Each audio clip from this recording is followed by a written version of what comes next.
Shalom, shalom, family. This is Elder YARAH coming to you, man, this morning.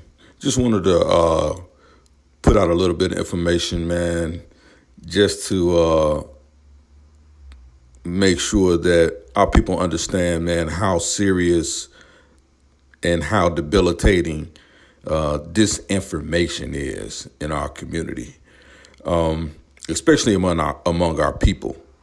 And oftentimes, I understand that people, when you're on these platforms, people really rely on you to be somewhat honest about the information that you share, if not completely honest.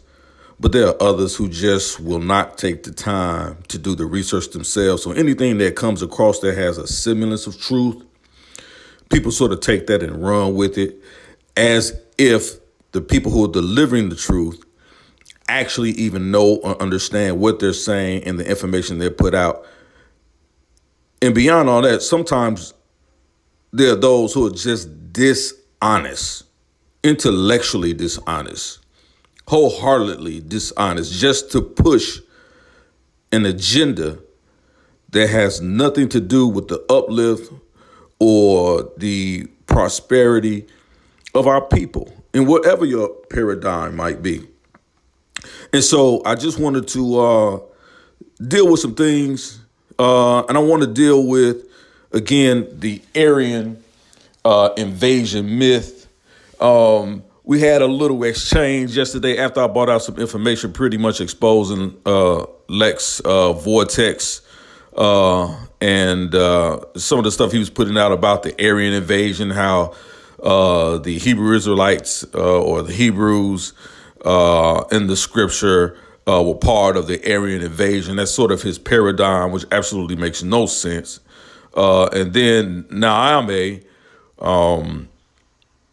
who's sort of, I guess one of Lex Vortex's bootlickers, or I guess he's, Lex Vortex is his master teacher. I don't know what fool would any call another man their master teacher.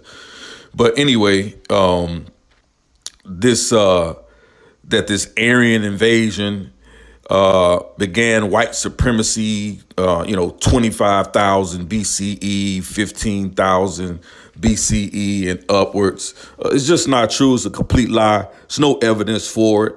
No scientific research. So I'm just going to get into it. I'm just going to read a few things and just kind of really deal with these guys in a manner. Let me read from something really quickly. Just let me read for something real quick on this here. Pull up a little information here and deal with these guys. Let me see if that's the one I want to deal with. Just completely ridiculous, right? And so this is a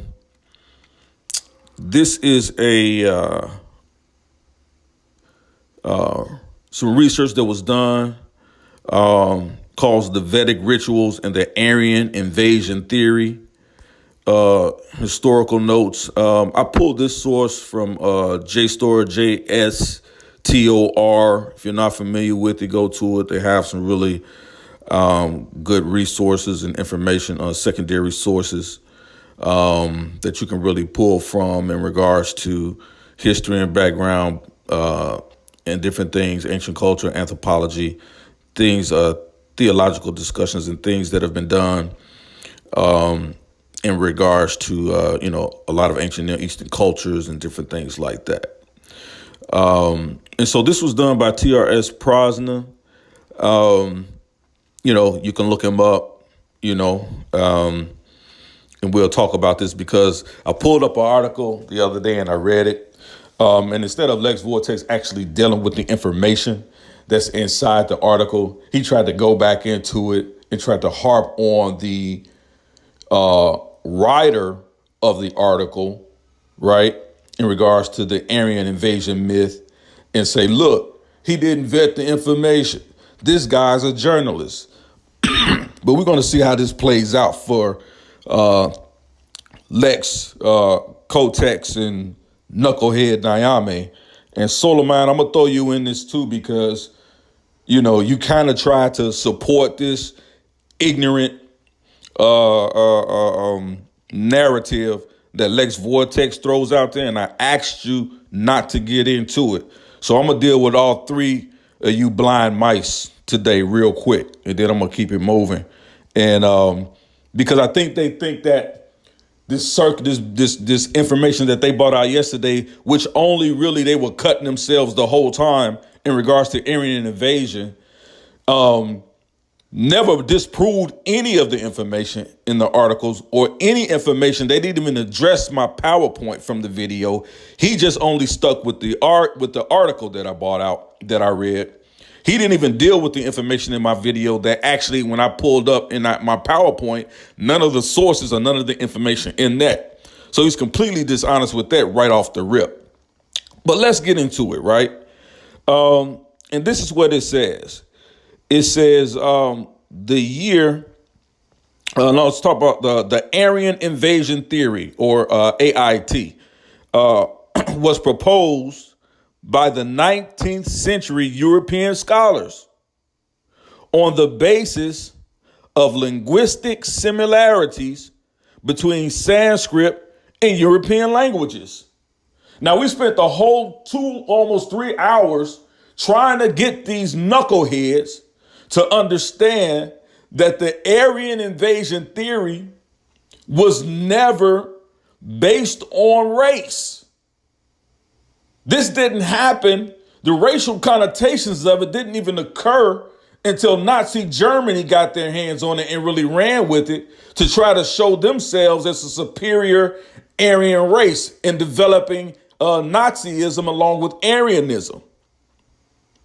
This didn't occur until Nazi Germany. And before then, you had some German scholars who in the late 1800s, 1850, so to speak, came out with some information, some racist information, trying to take this Aryanism or this understanding of the Arias as sort of this Aryan invasion myth to sort of supplant the actual factual history of the Arias in the land, to try to support a white, blonde-haired, blue-eyed agenda. But until the 19th century, in late 1850s to 19th century, 20th century, there was no such thing as race in connection with this quote-unquote Aryan invasion or this Aryan invasion theory that occurred maybe in the Indus Valley 3000 BC and moving forward. But let's get into it. The Aryan invasion theory, AIT, was proposed by the 19th century European scholars on the basis of linguistic similarities between Sanskrit and European language. It was based on languages. According to the Aryan invasion theory, Aryan tribes invaded India in the middle of the second millennium BC, 2000 BCE. The Rig Veda was dated to 1500 BCE. The later Vedic texts, or the Samhitas and Brahmins, were to about 1000 to 800 BCE. The Aryan invasion theory has been controversial from the very beginning, with several scholars opposed to it. Even today, many scholars do not support this theory. More recently, due to the absence of any archaeological evidence for an invasion, a modified Aryan migration theory, or AMT, has been proposed with unchanged dates. However, several evidences are in conflict with these dates. Do you understand what's going on here, people? There is no evidence for an Aryan invasion theory. I'm talking to the three blind mice. Many evidence have been discussed in the context of the AIT-AMT debate in several articles and books. Here we briefly mention some important evidences. Listen to this, people. This is why I say when you have people who are giving you information and he's reading and they're saying things, they're not reading from sources, empirical sources. They're not reading from researchers. They're not reading from people who even have understanding of the subject matter. But listen to this. Linguistic evidences remain the mainstay of the Aryan invasion theory and the Aryan migration theory. Other textual evidences claim and support are isolated words or passages in reference to Aziva, Krishna, and Arias, and etc. In contrast, most archaeologists oppose the Aryan invasion theory and the Aryan migration theory as archaeological evidences show continuity, this is key, from the earliest settlements in Megara, 7000 BCE. Schaeffer and Lichtenstein is the source, page 93.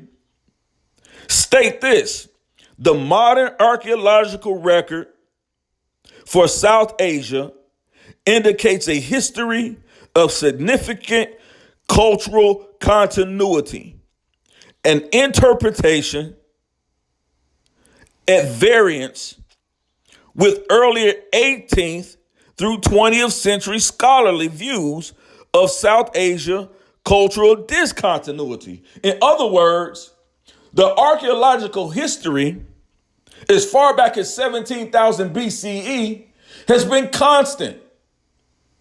The continuity is the same. There's no evidence of Aryan invasion theory. There's no evidence of an Aryan invasion migration.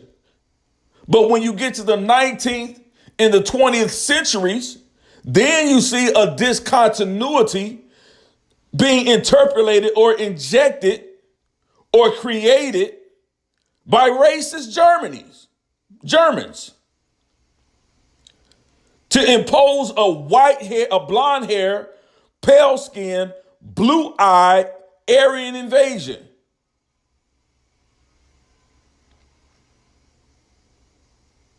It's clear here, people.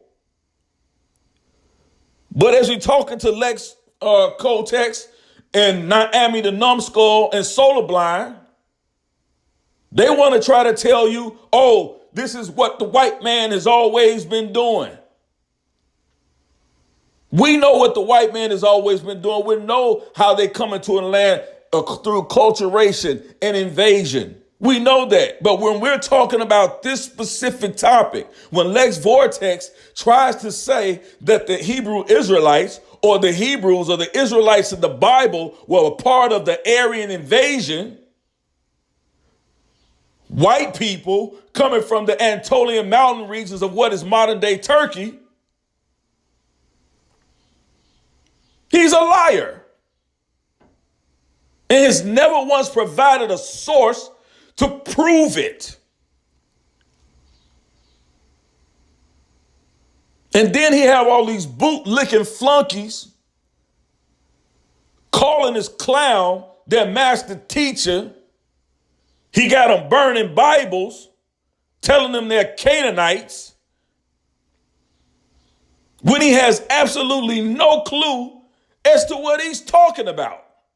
But you keep following him behind this guy, and he keeps trying to pass on his intellectual dishonesty and his retardation as if he's teaching something that has any substance or foundation to it.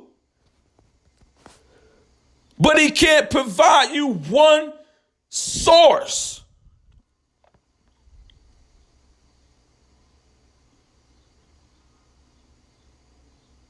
Not one source, people.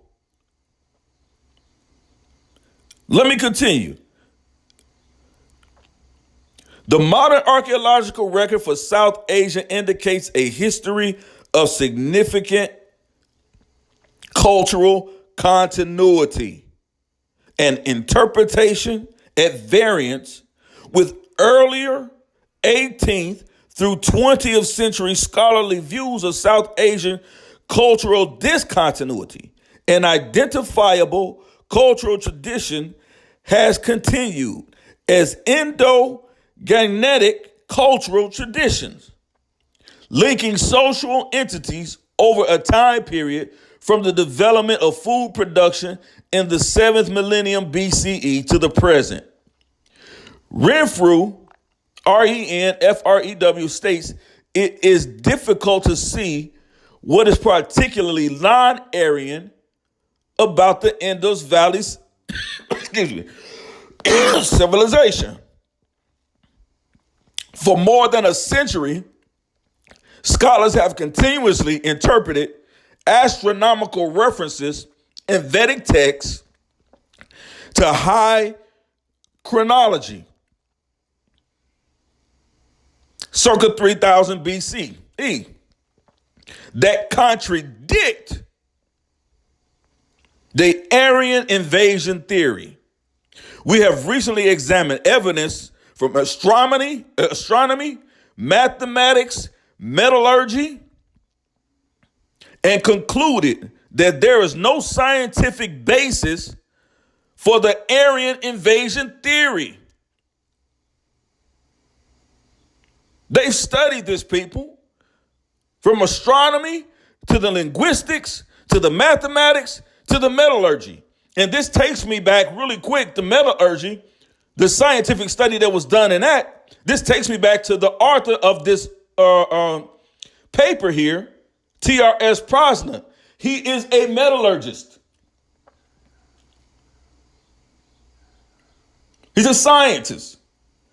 So he has every thing he needs in order to speak clearly academically. He has the academics to speak to this topic. And I could go on and on and on through this, but it's clear. Now let me get to Numbskull Nyame, because he came in and said he had a kill shot. And so he read some information about R1A, DNA, and this and that. And so he read from an article. Let's get to it. He read from an article yesterday. Let's see here.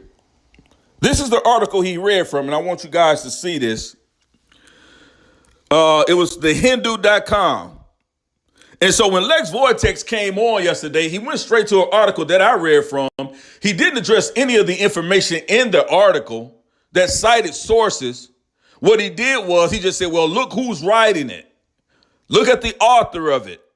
This is what I would have done. I would have saw who was writing this article. Never mind the sources. But then Nyame, the numbskull, comes on and he says, look, here's the kill shot. And then he reads from this website, the Hindu.com, and then he reads from this article how genetics is settling the Aryan migration debate. Now, I want you to look at the author of this article, people. The person on this article is Tony Joseph, right? It's Tony Joseph. And this is what Nyame tries to call a kill shot. The new DNA evidence is solving the most fought over question in Indian history, and you will be surprised at how sure-footed the answer is, writes Tony Joseph. Now, who is Tony Joseph? Tony Joseph is a journalist. He's not a scientist. He's not an anthropologist. He's not a historian of any kind. He's not a metallurgist. Not like T.R.S. Prosner I just bought out. He's a journalist. But yet Lex Vortex comes on yesterday, goes through the article I presented. Instead of going and dealing with the information inside of the article, he said, oh, this guy's just a journalist. Then Nyame, the numbskull, comes around, and all he says is, oh, this is Tony Joseph. And then he reads from Tony Joseph's article.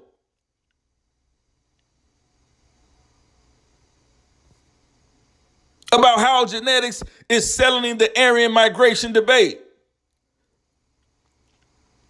But okay, I'm going to do you one better. Lex Kotex and Numbskull Naomi and Solar Blind, the three blind mice. I'm going to do y'all one better. We're going to go and we're going to vet Tony Joseph's information. We're going to see if his information is actually holding up based in this article that this journalist wrote that Naomi tried to pass on as academia or some scientific study that Tony Joseph wrote that's actually being held up. And it is not. Let's deal with it. Let's deal with it. I told you guys stop playing these games. Now, this website, and I want people to go to it. It's called indiafacts.org, and I want y'all to read, because what they do is they give a scathing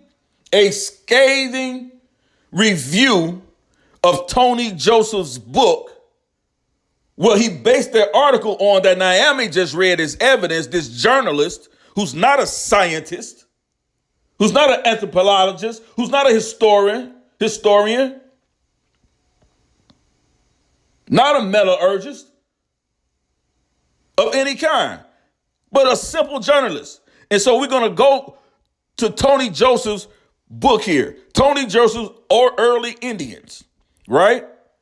And so here we have an article here, journalists referring to Tony Joseph Naomi Numbskull, journalist attempts to revive Aryan invasion myth using discredited genetic research. But you want to say the debate is over because you and the three blind mice got on and did a hangouts and didn't bring no new information to debunk any of the information I brought out. You didn't address my PowerPoint with the sources in it that we brought out and discussed. Because your Aryan invasion theory, being Hebrew Israelites coming into Canaan, is garbage, Lex. And everything you say comes out of your mouth is a lie. It's a complete lie. Now look at what we're saying here. This article was written by A.L. Shavda. And if you want to look up A.L. Shavda is a metallurgist himself. He's a scientist. And he goes through Naomi's whole source for his genetic argument he brought out yesterday that he called the kill shot, not realizing, as we were telling him, he's shooting himself in the foot, killing everybody on the panel while he thinks he's coming against me and the Yahweh war machine. We're not playing with you guys with this information. Do you think we bring out anything we can't back up? It's not how we roll. So we're going to go through this article and we're going to debunk, that's already debunked, all of Tony Joseph's information on genetics in regards to the Aryan invasion theory or the Aryan invasion migration that has no scientific evidence that it ever even occurred. As I told these three blind mice yesterday, several times. Let's read it. This article is from March 21st, 2019. Let's get into it. Tony Joseph, a former business journalist, has published a new book entitled Early Indians, The Story of Our Ancestors and Where We Came From. This is who Naomi bought out as a kill shot. A former business journalist. Not a scholar, not a scientist, no one with any academia credentials, but a former business journalist. And he calls this a kill shot. Sola, you ought to be ashamed of yourself, brother, associating yourselves with these numbskulls. It says Joseph is a vociferous advocate of the Aryan invasion theory, AIT. He says, I have in the past debunked his attempt to settle the AIT debate. I have also debunked his attempt to answer the question of how we, the Indians, came to be. In his new book, Joseph purports to reveal the entire history of India's ancient past and conclusively answer questions such as, who were the Harappians? Did the Aryans migrate to India? And where did the caste system begin? The gist of the book can be found on page 221, where he concludes by making the following claims. Number one, India is a multi-source civilization. Number two, the genetic lineages of out-of-African migrants who reached India 65 millennia ago formed the bedrock of India's population. Number three, West Asian migrants built the Harappian civilization, which was associated with the Dravidian languages. Number four, East Asian migrants brought new languages, plants, and farming techniques to India. Number five, Central Asian Sanskrit-speaking Hindu Aryans were the last to migrate to India. They reshaped India's society in fundamental ways. In other words, Joseph's book is a fresh attempt to reestablish the Aryan invasion theory as a robust theory of the origin of Hinduism and the Sanskrit language, despite an immense amount of evidence to the contrary. The book's conclusions are based upon genetic study that have been thoroughly invalidated. Nyame, the numbskull.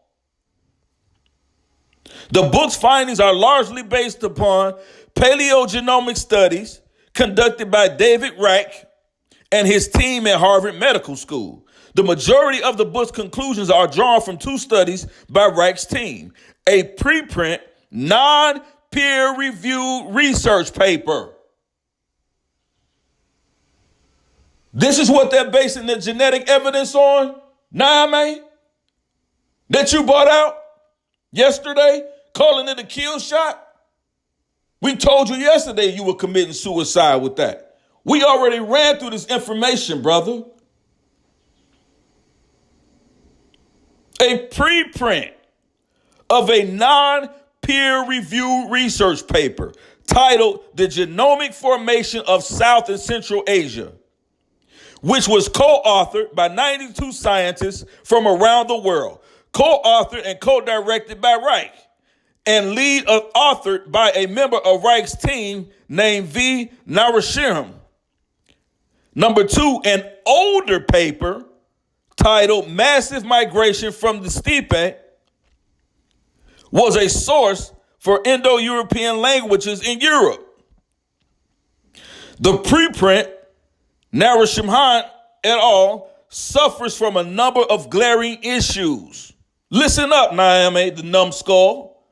The study is based on ancient DNA from 612 individuals from various regions and periods: Iran, Turkmenistan, Uzbekistan, Tajikistan, 5600 to 1200 BCE. The steppe east of the Ural Mountains, including Kakazan, 4799 to 1000 BCE, and Pakistan's Swat Valley, 1200 BCE to 1 CE. The study determines a total of 3 ancient individuals from Turkmenistan and Iran to be Harappian migrants, despite not having any access to any actual Harappian DNA for making a genuine comparison. Do you understand that, Naame? The 3 blind mice, Lex Vortex, and Solar Blind? The study deems these 3 individuals to represent an Indus periphery population And since the study does not have access to any actual Harappian DNA for making a genuine comparison, a point that bears repeating, these 3 foreign DNA samples are made to stand in as proxies for the entire Harappian population itself. Are you kidding me? Nyame, this is a kill shot? You read us an article from a book taken from a business journalist, a former business journalist, not of academia, no scholarship, no scientific background at all whatsoever. And you called it a kill shot. But Lex Vortex tries to go to my article instead of going through the information that I brought out of the article and my PowerPoint that I told you I didn't even bring my whole presentation to. He tries to attack the author of it and say, see, look, he didn't even vet this guy. He didn't even know who these people were. Are you serious, bro? You guys are garbage terrible with your information. This is the very definition of a circular argument. Nyame. The Harappian civilization had a population of over 5 million people at its peak. It is absurd to arrive at sweeping conclusion about its genetic makeup based on 3 dubious foreign DNA samples. Nevertheless, that is precisely what the study does. Furthermore, the study makes another arbitrary and dubious assumption. It assumes the Onji tribe's people who inhabit the Little Andaman Island to be representative of what is called the Ancient Ancestral South Indians, or the AASI, whom Joseph refers to as the first Indians in his book. This is problematic in the extreme, as it is well known that the Andamese people have been cut off from the rest of humanity for several tens of thousands of years. And therefore, any genetic affinity or kinship they may have with other groups can only be distant and tenuous at best. We're destroying your DNA information, Nyame, because you pulled your information from Tony Joseph, who's a former businessman with no academia background at all whatsoever. No scientific background at all whatsoever. Not an anthropologist. He's a business journalist. But this was a kill shot? You killed yourself. These are significant methodological problems that invalidate any conclusion that the study makes. This goes against any attempt to say that there was an Aryan invasion or an Aryan migration that ever occurred, people. There's no physical evidence for it, and there's no DNA evidence for it. It's a theory proposed by white racist Germans in the late 1800s, 19th century, 20th century. Brought to the forefront in the 1940s by Nazism and Adolf Hitler to promote a white Aryan race, a superior Aryan race.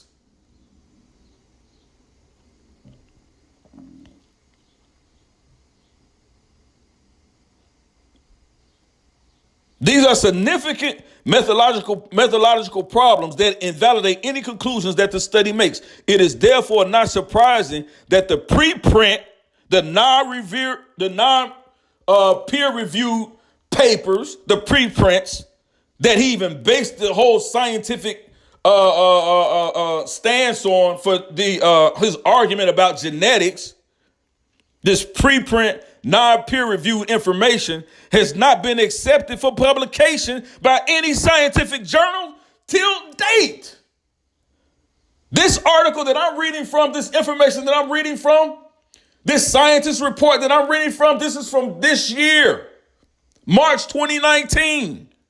So we're talking about up-to-date information today.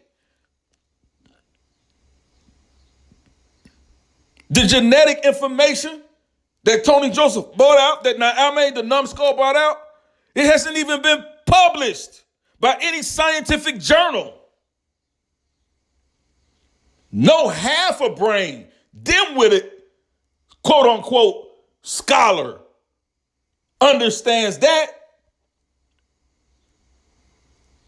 if you have something that has not been published or a non-peer-reviewed paper that has not been published, it's garbage. You can't use this as a primary source. Nevertheless, Joseph touts the Narianism preprint as the epitome of scientific achievement and bases much of his book's claims on it.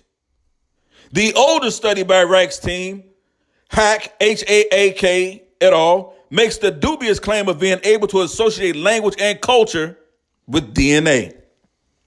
It purports to support the hypothesis that the Steppe Yamnaya culture represents the origin of Indo-European languages and culture.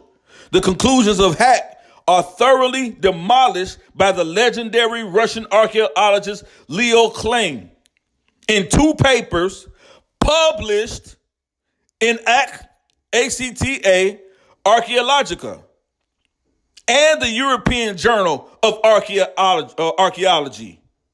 In the first paper, Klein's peer-reviewed paper, scientifically published papers, Klein questions the circular argument the geneticists make. No one has ever identified, listen to this, a Proto-Indo-European culture, which invalidates the entire basis for the claim that massive migrations from one home brought Indo-European languages and culture to other regions.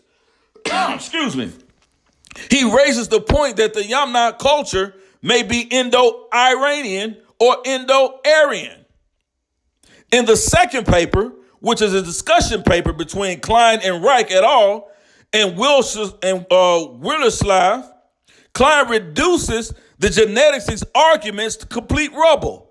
The genetics do not have answers to very basic questions, such as what exactly is Proto-Indo-European. There are other points. Archaeologically, the European Bronze Age corded ware culture is practically contemporaneous with the Yanomami culture. Therefore, the geneticists claim that the former was descended from the latter is falsified. It is more likely that the branches of one people migrated to both Yamnaya and the corded ware, which explains the observed genetic affinity between both. Number two, the Yanomami had clear contacts with the Middle Danube. I told you guys about this dealing with the Danube River Valley when we first had the discussion. But y'all think y'all smart. For example, we're talking about, excuse me. So they may have given Indo-Iranian features to the Italio-Celtic languages. For example, Raha, Sanskrit, Regis, Rex is Latin. Rai, Gaelic, Grix, Gaulish for king. However, it is unlikely that Yamnaya migrants would have reached the north of Europe, where the languages have very different characteristics in the Germanic and Nordic languages and even English. Raha translates to king and its variants like Kong and Koni. Number three, in the second paper, the geneticist admits other migrations from the steppe, which they are unable to identify, may have brought Indo-European languages to Europe.